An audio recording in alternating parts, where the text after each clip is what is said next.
Tell me the one about the virus again, then I'll go to bed. But my boy, you're growing weary, sleepy thoughts about your head. Please, that one's my favourite. I promise just once more. Okay, snuggle down, my boy, though I know you know full well. The story starts before then, in a world I once would dwell. It was a world of waste and wonder, of poverty and plenty, back before we understood why hindsight's 2020.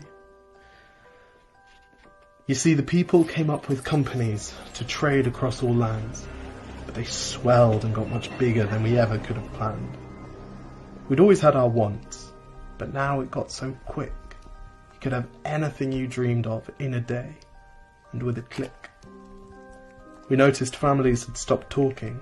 That's not to say they never spoke, but the meaning must have melted, and the work-life balance broke.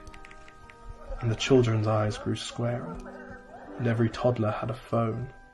They filtered out the imperfections, but amidst the noise, they felt alone. And every day the skies grew thicker, till you couldn't see the stars. So we flew in planes to find them, while down below we filled our cars.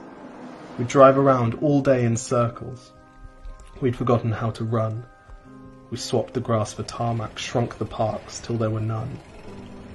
We filled the sea with plastic, because our waste was never capped, until each day when you went fishing you'd pull them out, already wrapped. And while we drank and smoked and gambled, our leaders taught us why. It's best to not upset the lobbies. More convenient to die. But then in 2020, a new virus came our way. The governments reacted and told us all to hide away. But while we all were hidden, amidst the fear and all the while, the people dusted off their instincts.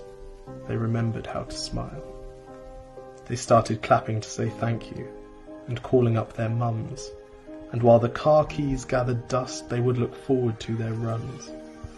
And with the skies less full of voyagers, the earth began to breathe, and the beaches bore new wildlife that scuttled off into the seas.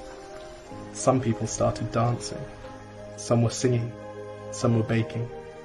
We'd grown so used to bad news, but some good news was in the making. And so when we found the cure, and were allowed to go outside, we all preferred the world we found to the one we'd left behind. Old habits became extinct, and they made way for the new, and every simple act of kindness was now given its due. But why did it take a virus to bring the people back together? Well, sometimes you've got to get sick, my boy, before you start feeling better. Now lie down and dream of tomorrow, and all the things that we can do. And who knows, if you dream hard enough, maybe some of them will come true. We now call it the Great Realization. And yes, since then there have been many. But that's the story of how it started, and why hindsight's 2020.